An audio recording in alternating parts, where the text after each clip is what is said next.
اعوذ باللہ من الشیطان الرجیم بسم اللہ الرحمن الرحیم۔ حاضرین، سب سے پہلے تو یہ فقیر آپ تمام کو فرض دگانے لیلۃ القدر ادا کرنے کے موقع پر مبارکباد پیش کرتا ہے کہ اللہ نے آپ کو یہ موقع مرحمت فرمایا کہ آپ نے اس رات کا اہتمام کیا، اس کی قدر کو جانا، اس کے مقام اور اس کے مرتبے کو جانا، اس کے فیوض اور اس کی برکات کو جانا، اور اس سے استفادہ کرنے کے لیے خدا تعالیٰ کی بارگاہ میں سجدہ کرنے آپ یہاں پر تشریف لائے۔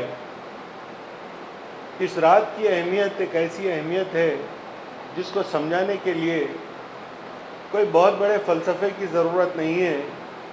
قرآن مبین میں اللہ تبارک و تعالیٰ نے اس کی اہمیت کو جس انداز سے بیان فرمایا ہے، اگرچہ کہ مختلف چیزوں کو اللہ تبارک و تعالیٰ نے اپنے مختلف انداز سے بیان فرمایا، لیکن شب قدر کی جو اہمیت ہے، اس اہمیت کو اللہ تبارک و تعالیٰ نے بڑے ہی خاص انداز میں بیان فرمایا۔ اللہ تعالیٰ ارشاد فرماتا ہے اِنَّا أَنزَلْنَاهُ فِي لَيْلَةِ الْقَدْرِ، کہ ہم نے اس قرآن کو لیلۃ القدر میں نازل فرمایا۔ یہ خبر دی آپ کو اللہ نے۔ اللہ کے کلام کی بلاغت کو سمجھیے، اس کو سمجھنے کی کوشش کیجئے کہ اللہ نے اپنے کلام میں کس قدر بلاغت کا استعمال کرتے ہوئے تہ در تہ اپنے مقاصد اور اپنی ہدایات کو اپنے کلام میں مضمر رکھا ہے، کس طرح اللہ نے اپنے مقصد کو آپ تک پہنچانے کی کوشش کی ہے۔ سب سے پہلے اللہ نے یہ بتایا کہ ہم نے قرآن مجید کو جو نازل کیا ہے وہ لیلۃ القدر میں نازل کیا ہے۔ اب آپ یہ سمجھیں گے کہ قرآن چونکہ اس رات کو نازل ہوا ہے، اس وجہ سے اس رات کی اتنی اہمیت ہے۔ عام ذہن یہ تصور کر سکتا ہے، ممکن ہے، لیکن حقیقت یہ ہے کہ اللہ نے یہ نہیں فرمایا کہ ہم نے قدر والے کلام کو نازل کیا اس وجہ سے یہ رات قدر والی ہو گئی، بلکہ اللہ تبارک و تعالیٰ یہاں پر یہ ارشاد فرما رہا ہے کہ اس کلام مبین کے نزول کے لیے ہم نے کسی عام رات کا انتخاب نہیں کیا، بلکہ ہم نے اس قدر والی رات کا انتخاب کیا۔ یہی اس کے شایان شان ہو سکتا ہے، یہ کلام مبین کا نازل ہونا اس رات کے شایان شان ہو سکتا ہے، اور یہ رات ہی اس کلام مبین کے لیے اس کے شایان ہو سکتی ہے۔ کسی عام رات میں اس کا نزول ہوتا تو وہ مناسبت نہیں ہوتی۔ کیا کمال کی بات ہے، دیکھیے آپ، اللہ تبارک و تعالیٰ نے رات قدر والی تھی، قرآن اس میں نازل ہوا تو اس رات کی قدر دوبالا ہو گئی اور بڑھ گئی۔ اب آپ دیکھیے کہ جب کسی بچے کو اس کا باپ یا ماں یا چچا یا رشتہ دار بچوں کو یا کسی کو بھی ان کی کوئی پسندیدہ چیز لا کر دے دی جائے، جیسے ایک نوجوان لڑکا ہے، اس کو اس کا باپ ایک گاڑی لا کے دے دیا، تو اب اس کا تخاطب کا انداز کیسا ہوگا، کیسے گفتگو کرے گا؟ وہ یہ کہے گا بیٹا یہ گاڑی ہے تیرے لیے لایا ہوں۔ بچہ خوش، ارے بھائی گاڑی ہے، اور بچے کو یہ نہیں معلوم ہے کہ کتنے ہارس پاور کی گاڑی ہے، مینیول ہے یا آٹومیٹک ہے، اس کے کیا خصوصیات ہیں۔ جیسے آج کل بڑا عام سا طریقہ ہے، سیل فون، سب سے زیادہ اب تو سب سے ویلیو والی چیز جو ہے سیل فون بنی ہوئی ہے، الیکٹرانک گیجٹس کی بڑی اہمیت بنی ہوئی ہے۔ Cell phone, let it be a cell phone, if it is a cell phone۔ آج سے 10 سال پہلے جو سیل فون مارکیٹ میں آیا تھا اس کے پورے فیچرز آج تک بہت کم لوگوں نے استعمال کیے ہوں گے اور سمجھے ہوں گے۔ کس کو معلوم ہے آپ کے ہاتھ میں لیٹسٹ آئی فون 9, 10, 11, 12 اب نہیں معلوم کون سا چل رہا، سیمسنگ کے کوئی فون ہوں گے، کوئی دوسری کمپنی، ایڈوانس ترین فونز، نیا ایڈیشن آیا آپ گئے اور لا لی، لیکن اس کے کیا کبھی پورے فیچرز کو آپ کو ایکسپلور کرنے کا موقع ملا؟ نہیں ملا۔ کیوں؟ کیونکہ آپ نہیں جانتے اس میں کیا کیا ہے، اس کی کیا کیا خصوصیات ہیں۔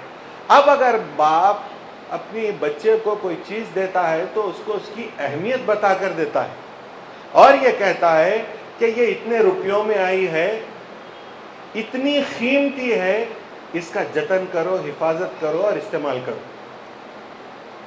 یہی تو ہوتا ہے انداز، ورنہ تو بچے کے ہاتھ میں دیں گے تو وہ اٹھا کے پھینک دے گا، بداحتیاطی کرے گا، نادانی کرے گا۔ لیکن اللہ تبارک و تعالیٰ نے یہ انداز تخاطب رسول اللہ صلی اللہ علیہ وسلم سے کیا ہے اپنے کلام مبین میں، اس انداز کا تخاطب۔ اللہ تبارک و تعالیٰ ارشاد فرماتا ہے اِنَّا أَنزَلْنَاهُ فِي لَيْلَةِ الْقَدْرِ، ہم نے اس کلام کو لیلۃ القدر میں نازل فرمایا۔ وَمَا أَدْرَاكَ مَا لَيْلَةُ الْقَدْرِ، کیا تم جانتے بھی ہو کہ لیلۃ القدر کیا ہے؟ آپ غور فرمائیے، کیا خوبصورتی ہے، کیا انداز ہے اللہ کا اپنے نبی سے مخاطب کرنے کا۔ اللہ یہ سوال کر رہا ہے اور یہ پوچھ رہا ہے، کس سے پوچھ رہا ہے؟ وہ جس پر سارے عالم روشن ہیں، جس پر ساری زمینیں اور سارے آسمان روشن ہیں، وہ جس نے اپنے سر کی آنکھوں سے خدا تعالیٰ کے گھر جا کر اس کا دیدار کیا ہے، اس سے اللہ تبارک و تعالیٰ مخاطب ہو کر یہ کہہ رہا ہے اور یہ سوال کر رہا ہے وَمَا أَدْرَاكَ مَا لَيْلَةُ الْقَدْرِ، کیا تم جانتے بھی ہو کہ اس لیلۃ القدر، یہ لیلۃ القدر کیا ہے؟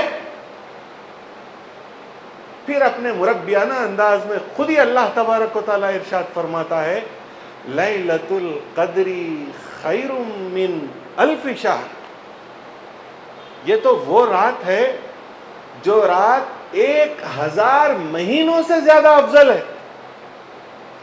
آپ غور فرمائیے، 1000 مہینے کا اگر میتھ کریں گے، اگر آپ اس کا حساب کریں گے تو 83 سال 4 مہینے ہوتے ہیں۔ آج کے زمانے میں 83 سال 4 مہینے کون جیتا ہے؟ اچھا، سوال یہ تھا کہ 83 سال 4 مہینے صرف جینا نہیں ہے، 83 سال 4 مہینے کی مدت میں کی جانے والی مقبولہ عبادت سے بہتر ہے شب قدر کی عبادت۔ ایک شب قدر اگر کسی کو نصیب ہو گئی تو گویا اس نے 83 سال 4 مہینے کی عبادت کر لی، وہ بھی مقبولہ عبادت سے بہتر۔ اس رات کا ایک سجدہ قبول ہو جائے تو 83 سال 4 مہینے میں کیے جانے والے مقبولہ سجدوں سے بھی زیادہ افضل ہے اس رات کا ایک سجدہ۔ اس رات کی ایک نماز اگر اللہ تبارک و تعالیٰ قبول کر لے تو سمجھو کہ 83 سال 4 مہینے تک کی جانے والی مقبولہ نمازوں سے بہتر ہے۔ اس رات کی ایک سانس کا ذکر اگر خدا تعالیٰ کو مقبول ہو جائے تو سمجھو کہ 83 سال 4 مہینے مسلسل ہر سانس کے آتے اور ہر سانس کے جاتے کیے جانے والے مقبولہ ذکر سے زیادہ بہتر ذکر آپ نے کیا ہے۔ یہ ایک رات کی بات ہے، یہ ایک رات کی بات ہے۔ اگر کسی کو بہت ساری راتیں نصیب ہو جائیں اپنی زندگی میں تو وہ کیا کرے گا، اس کا کیا مقام ہوگا؟ کون جیتا ہے 10 سال 15 سال 15 سال کا حساب کر لو تو 1000 سال ہو گئے، 15 راتوں کا حساب 1000 سال کون جیتا ہے؟ 24 گھنٹے کون عبادت کرتا ہے؟ یہ رات اتنی زیادہ اہمیت والی رات ہے جس کو اللہ نے اپنے خاص انداز سے اپنے رسول کو احسان جتاتے ہوئے عطا کر کے فرمایا کہ یہ رات 1000 مہینوں سے بھی زیادہ بہتر، افضل ہے، اس سے زیادہ بہتر۔ لیلۃ القدر خیر، بہتر ہے، لیلۃ القدر بہتر ہے، 1000 مہینوں سے بہتر ہے۔ ہو رہا ہے تو اس شارٹ سرکٹ سے بچنا ہے تو آپ اپنے عقیدے سے واقف رہیے اور سامنے والے کے بھی عقیدے سے واقف رہیے، تاکہ جب آپ کے سامنے کوئی بات لا کر رکھی جائے، کوئی سوال آپ سے کیا جائے تو کم از کم آپ اس کا جواب دینے کے موقف میں رہیں۔ جواب نہ دے سکتے ہوں تو کم سے کم اس کا بہکانا آپ کو بہکا نہ سکے، اس کے لیے تیار رہیں۔ تو میرا آپ سے ایک سوال یہ ہے اس موقع پر، آپ بتائیے کیا کوئی مسلمان ساری دنیا کے کسی فرقے سے اس کا تعلق ہو یہ تصور کر سکتا ہے کہ اللہ نے اپنے نبی کو کوئی کام کرنے کا حکم دیا ہو. آج کل کیا ہے کہ اللہ کے رسول سے محبت کا کمپٹیشن چلا ہوا ہے. ہر جماعت کا یہ دعویٰ ہے کہ ہم سے زیادہ رسول اللہ سے محبت کرنے والے کوئی نہیں، اور جس کو گالی دینا ہے اس کے اوپر الزام یہ لگاتے ہیں کہ گستاخ رسول ہے. جس جماعت کو بدنام کرنا ہے اس کے اوپر یہ الزام لگاتے ہیں کہ گستاخ رسول ہے. جس کا قتل کرنا ہے، پتھر مار کے مار دینا ہے، اس پر بھی جو ہے گستاخ رسول ہونے کا الزام لگاتے ہیں اور اس کو مار دیتے ہیں. یہ تو خیر ہندوستان میں ایسا نہیں ہو سکتا، ورنہ جہاں اسلامی ممالک ہے وہاں پر یہ ہو رہا ہے. توہین رسول کے نام پر لوگوں کے گلے کاٹ رہے ہیں. تو میں آپ سے یہ سوال کرتا ہوں، آپ نے یہ کہانی فون پر، ٹی وی پر، انٹرنیٹ پر ہر جگہ سنی ہوگی کہ اللہ کے رسول صلی اللہ علیہ وسلم، چونکہ یہ رات آپ کو بھلا دی گئی تھی، آپ بتانا بھول گئے کسی وجہ سے، وہ اس پہ گفتگو کریں گے. اس وجہ سے آپ نے طاق راتوں میں نماز ادا کرنے کا حکم دیا. آپ نے سنا یہ؟ جتنے آپ مہدویوں کے علاوہ جتنی جماعتیں ہیں وہ ساری جماعتوں کا یہی اعتقاد ہے کہ طاق راتوں میں شب قدر کو ڈھونڈنا چاہیے، کیونکہ اللہ کے رسول کو یہ رات بھلا دی گئی. اب میرا آپ سے یہ سوال ہے کہ اللہ نے کلام مبین میں ارشاد فرمایا وما ينطق عن الهوى ان هو الا وحی یوحی. رسول اپنی خواہش نفسی سے، اپنی مرضی سے کوئی بات نہیں کہتے، بلکہ یہ جو کچھ کہتے ہیں وہ وحی کیا جاتا ہے ان کو اور وہ کہتے ہیں. اس پر ساری دنیا کا ایمان ہے، ساری دنیا کا اتفاق ہے. جب وحی کہی گئی تو وحی دو قسم کی ہے، ایک وحی مطلوع اور ایک ہے وحی غیر مطلوع. اصطلاحات بتا دے رہا ہوں میں آپ کو، واقف رہیں. وحی مطلوع اس وحی کو کہتے ہیں جس کی آپ تلاوت کرتے ہیں، جس کو آپ قرآن کے نام سے یاد کرتے ہیں. اور وحی غیر مطلوع اس وحی کو کہتے ہیں جو اللہ نے معلومات کی صورت میں اپنے رسول کو عطا فرمائی اور اللہ کے رسول نے اس کو اپنے الفاظ میں آپ کے سامنے رکھا. چاہے وحی مطلوع ہو یا چاہے وحی غیر مطلوع ہو، اللہ کے رسول کی اپنی مرضی سے کچھ نہیں ہے. جو کچھ بھی ہے وہ اللہ تبارک و تعالیٰ کی طرف سے نازل کیا گیا ہے. یہ ہمارا ایمان ہے، اعتقاد ہے. مہدوی، سنی، شیعہ کسی کی بحث نہیں ہے. دنیا کا کوئی مسلمان قرآن کی اس آیت کا انکار نہیں کر سکتا. یہ کرنے کے بعد وہ مسلمان باقی نہیں رہ سکتا. یہ ایمان ہے. اللہ نے کلام مبین میں اتنی شد و مت کے ساتھ احسان جتا جتا کر شب قدر کے تعلق سے 83 سال 4 مہینے یعنی 1000 مہینوں سے بہتر ہونے کی خوشخبری دیتے ہوئے اللہ تبارک و تعالیٰ نے اپنے نبی کو اتنی بڑی رات کا تحفہ عطا فرمایا. اللہ کے رسول اتنی بڑی خبر اپنی امت کو دینے کے لیے گھر سے نکلے اور بتانا بھول گئے. یہ کیسا عقیدہ ہے؟ سوال کرنا ایک طالب علم کی حیثیت سے بنتا ہے نہیں بنتا ہے؟ کیا عقل کے دریچے کھل رہے ہیں نہیں کھل رہے ہیں؟ بھئی 2 آیت سنا کے آپ کو جو ہے زیر کرنے کی کوشش کرنے والے کو 2 آیت سنا کے آپ بھی تو سوال پوچھو.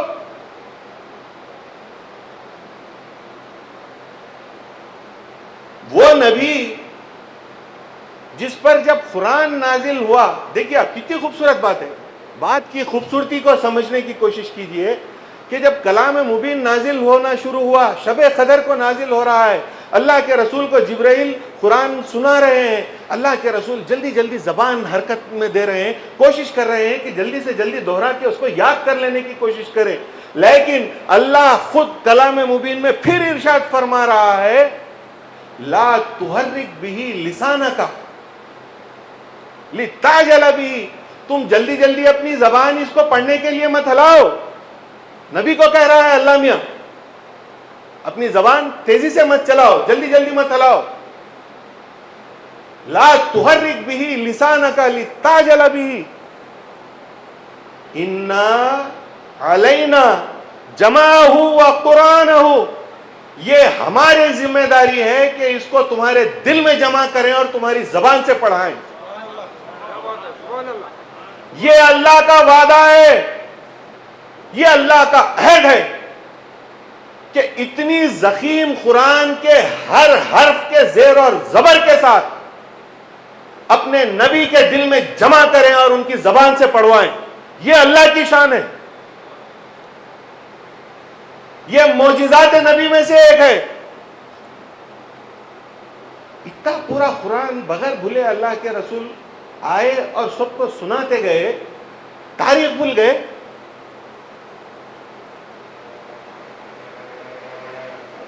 اس سے بڑی توہین رسول کیا ہو سکتی ہے؟ اللہ کے رسول کی شان میں اس سے بڑی گستاخی کیا ہو سکتی ہے؟ وہ نبی، وہ سچا نبی، وہ ازلی نبی، وہ نور کا پیکر، وہ نور من نور اللہ، جس کے آنے سے دنیا میں روشنی ہے، جس کے آنے سے دنیا میں حکمت ہے، جس کے آنے سے فیوز اور برکات ہیں، جس کے آنے سے علم ہے، جس کے آنے سے انسان کی وہ ساری اچھی صفات ہیں جو انسان کو اللہ تبارک و تعالیٰ نے عطا فرمائی ہے، سب رسول اللہ کے صدقے. آپ یہ بتائیے، پورا قرآن یاد رکھے، تاریخ بولنا بھول گئے. یہ کیسا عقیدہ ہے؟ اور حدیث میں آپ کو پڑھ کے سنا دیتا ہوں، چلیے اتفاقاً.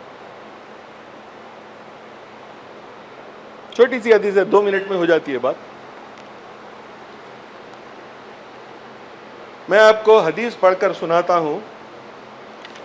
حضرت عبادہ بن صامت رضی اللہ تعالیٰ عنہ روایت کرتے ہیں، بخاری کی حدیث ہے. اب بخاری کا نام لیے تو ڈر جاتے فوری، بخاری کا نام لیے تو ڈرنا لازم ہے، اصح الکتاب ہے. بخاری کی حدیث ہے. بخاری کی حدیث یہ کہتی ہے، عن عبادہ بن صامت رضی اللہ عنہ، حضرت عبادہ بن صامت رضی اللہ تعالیٰ عنہ سے روایت ہے، قال، وہ کہتے ہیں، خرج النبی لیخبرنا بلیلۃ القدر، اللہ کے رسول اپنے گھر سے نکلے اس ارادے سے کہ ہمیں لیلۃ القدر کی خبر دیں. بخاری کی حدیث ہے، یہی حدیث کی بنیاد پہ تاخراتوں کا تعین کیا گیا ہے. مکمل حدیث وہی ہے، یہی ہے، اسی کی بنیاد پہ تاخراتوں میں شب قدر ڈھونڈنے کا عقیدہ بنایا گیا ہے. تو دیکھیے آپ، یہاں پر وہ یہ کہتے ہیں کہ خرج النبی لیخبرنا بلیلۃ القدر فتلاها رجلان من المسلمین. تو 2 مسلمان آپس میں جھگڑ پڑے، یہ خبر دے رہے ہیں. کون؟ حضرت عبادہ بن صامت رضی اللہ تعالیٰ عنہ یہ خبر دے رہے ہیں، ہم کو اپنے الفاظ میں کہہ رہے ہیں کہ رسول اللہ ہم کو یہ خبر دینے ہی نکلے تھے، شب قدر کے تعلق سے بتانے کے لیے ہی آ رہے تھے، لیکن فلاں فلاں مسلمان آپس میں جھگڑ پڑے. اب آگے وہ اللہ کے رسول کے الفاظ بیان کر رہے ہیں. فقالا، وہ کہہ رہے ہیں تو انہوں نے کہا، خرجت لیخبرکم بلیلۃ، میں شب قدر بتانے کے لیے ہی نکلا تھا تم لوگوں کو. رسول اللہ کے الفاظ بتا رہے ہیں. فتلاها فلان و فلان، فلاں فلاں شخص آپس میں جھگڑ پڑے. میں نکلا تھا تم کو شب قدر کی خبر دینے کے لیے، فلاں فلاں شخص آپس میں جھگڑ پڑے. فرفعت وعسى ان يكون خیر لکم. اب دیکھیے آپ ان الفاظ پر غور کیجئے. فرفعت، بھلا دیے کہ معنی کہاں سے آئے؟ رفع یرفع اٹھانے کو کہتے ہیں. رفعت اٹھا دیا گیا، وہ چیز اٹھا دی گئی. تانیث کے ساتھ مجہول کا صیغہ ہے، وہ چیز اس کو اٹھا دیا گیا. رفعت، بھولنے کے معنی کہاں سے لایا رے بھائی؟ بھول گئے، بھلا دیے، یہ آخر لائے کہاں سے ہے؟ کس نے کہا اللہ کے رسول کو بھلا دی گئی رات؟ کون یہ کہتا ہے کہ وہ بھول گئے؟ جنگیں لڑ رہے ہیں، آیت نازل ہو رہی ہے. آغوش میں مرے ہوئے خاندان کے لوگوں کو، شہید ہوئے خاندان کے لوگوں کو، ان کی نعش، ان کے جسد جو ہے خون میں لت پت اپنی آغوش میں لیے ہوئے ہیں. اللہ کی بارگاہ سے آیات نازل ہو رہی ہیں، نہیں بھولے. ہجرت میں ہے، نہیں بھولے. خیام میں ہے، نہیں بھولے. کسی زندگی کے مرحلے میں بڑی سے بڑی مشکل میں بھی اللہ کی طرف سے آیات نازل ہوئی. اللہ کے رسول پوری صورتیں یاد رکھ کر اپنے لوگوں کو سنائے ہیں، اپنے امتیوں کو سنائے ہیں. ایک رات کی تاریخ صرف 2 آدمی کے آپس میں لڑ لینے سے بھول گئے.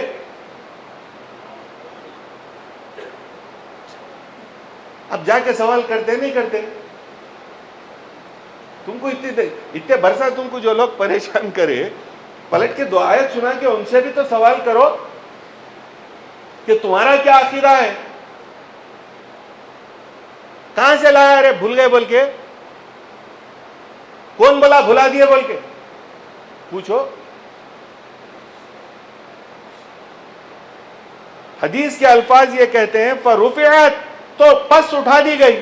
وَعَسَىٰ أَن يَكُونَ خَيْرٌ لَكُمْ. اچھا، کمال کی بات یہ ہے کہ حدیث کے الفاظ یہ کہتے ہیں شاید یہ بھی تمہارے حق میں اچھا ہی ہوا.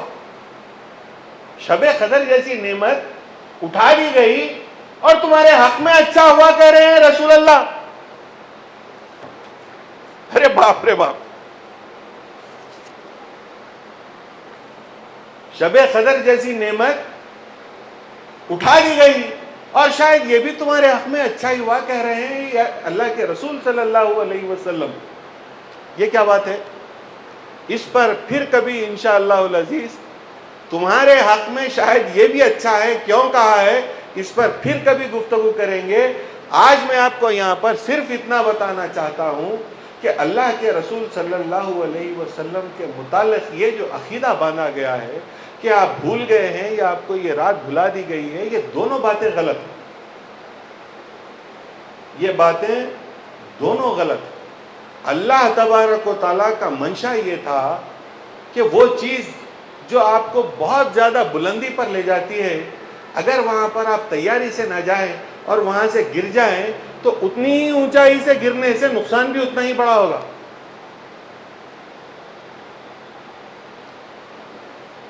اللہ تبارک و تعالیٰ نے ایک مقصد خاص کے تحت اس رات کی معلومات کو محفوظ رکھا اپنے رسول کے دل میں.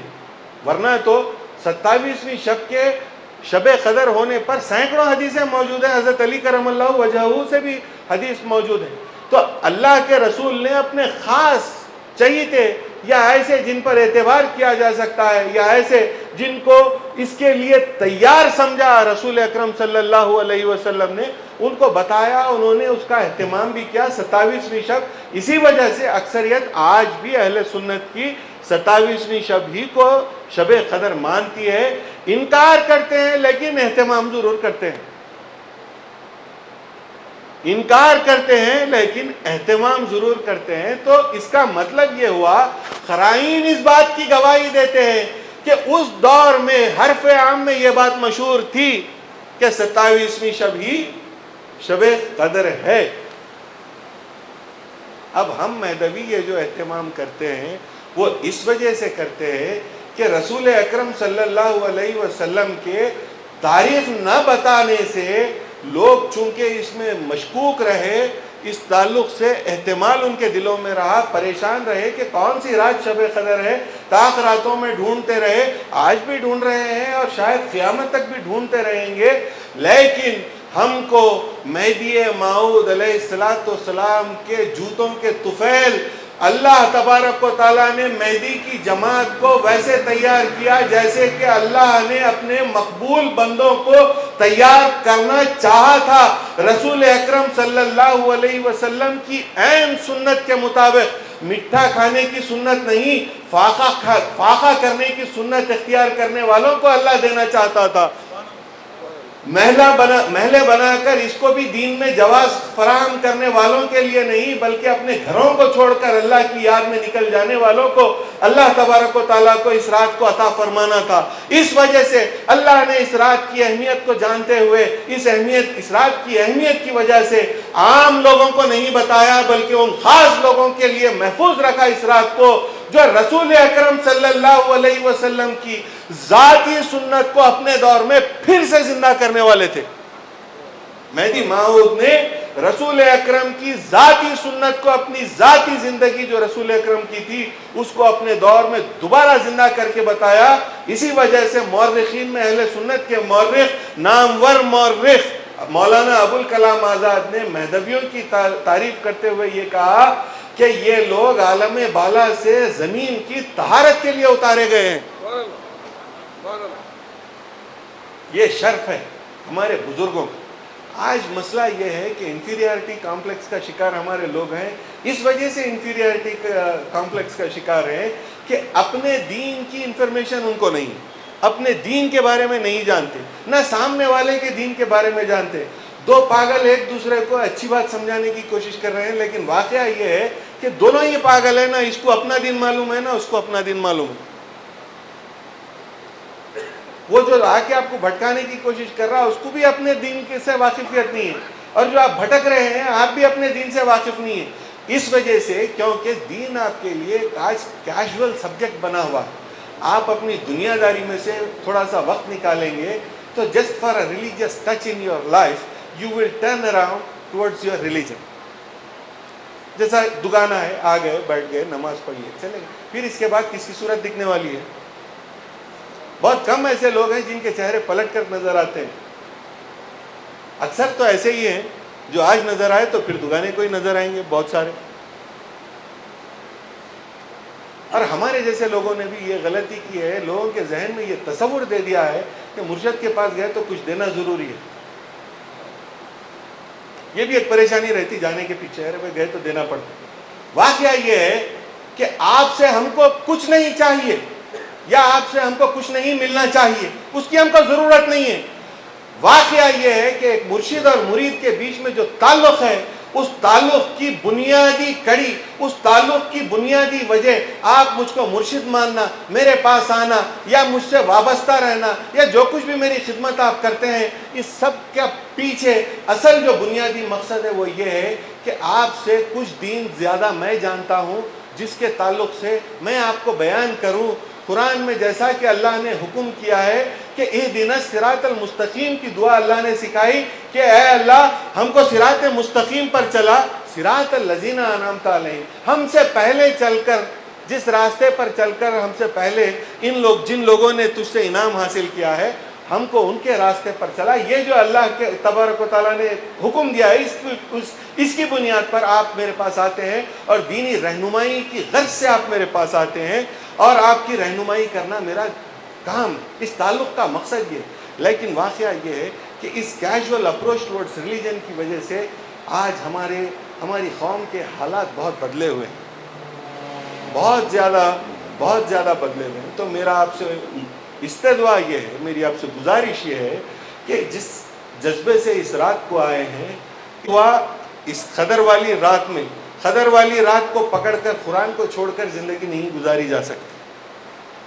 آپ یہ بات سمجھیے کہ صرف شب قدر کو پکڑ کر قرآن چھوڑ کر اگر آپ اللہ کی بارگاہ میں سرخرو ہونا چاہتے ہیں تو بھول جائیے. میں نے میرے باپ بھی نہیں کرا سکتے آپ کی کوئی مدد، نہ میرے دادا نہ پردادا. اللہ کے رسول بھی آپ کا ہاتھ نہیں پکڑیں گے، اس وجہ سے کہ رات اور کلام دونوں کی اہمیت ہے. دو میں سے کسی ایک کو پکڑ کر ایک کو نہیں چھوڑا جا سکتا. اور جب تک کلام سے آپ وابستہ نہیں ہوتے، اللہ آپ سے بات کرنا چاہ رہا ہے کلام کے ذریعے سے، کلام کی آڑ میں چھپا ہوا ہے، آپ سے بات کرنا چاہ رہا ہے. وہ بے چین ہے آپ کے انتظار میں اور آپ اس کو انتظار کرا رہے ہیں. ساری زندگی وعدہ ہی کر رہے ہیں شب قدر کے روز کہ پھر شب قدر تک ہم قرآن ختم کر کے آئیں گے. نہ قرآن کو ہاتھ لگایا، نہ ختم کی، نہ قرآن کی صورت دیکھی. بہت سے بہت کہیں جاتے وقت پاؤں پڑ کے گئے ہوں گے. تو مہدی موعود کے دائرے میں دین عملی ہوتا ہے، ہم مہدی موعود کے صدقہ خار ہیں. ہمارے لیے یہ ضروری ہے کہ دین سے تعلق قائم کریں، اس پر عمل کرنے کی کوشش کریں. میں اللہ تبارک و تعالیٰ سے یہ دعا کرتا ہوں کہ اللہ اس رات کی برکتوں، نعمتوں، رحمتوں اور اس کی فضیلتوں سے ہم کو مستفیض فرما، اور اللہ اس کی برکات ہم پر نازل فرما. ہماری جیسی بھی ٹوٹی پھوٹی عبادتیں ہم نے تیری بارگاہ میں ادا کی ہیں ان کو تو قبول فرما. ہماری کوئی اوقات نہیں ہے، ہماری کوئی صلاحیت نہیں ہے، نہ ہمیں کوئی توانائی ہے. توفیق کا دینے والا بھی تو ہی ہے، توانائی کا دینے والا بھی تو ہی ہے. تجھی نے توفیق دی ہے تو ہم یہاں آئے ہیں، اور تیری ہی دی ہوئی توانائی سے ہم نے تیری بارگاہ میں سجدہ کیا ہے. قبول کرنے والا بھی تو ہے اور اس کا انعام دینے والا بھی تو ہے. ہمارے سجدہ کرنے کی صلاحیت پر اکتفا نہ کر، اپنے رحم، اپنے کرم اور اپنی قدرت پر کے ذریعے سے ہم کو بخش دے، ہم کو نواز دے اپنی رحمت سے. وآخر الدعوانا الحمدللہ.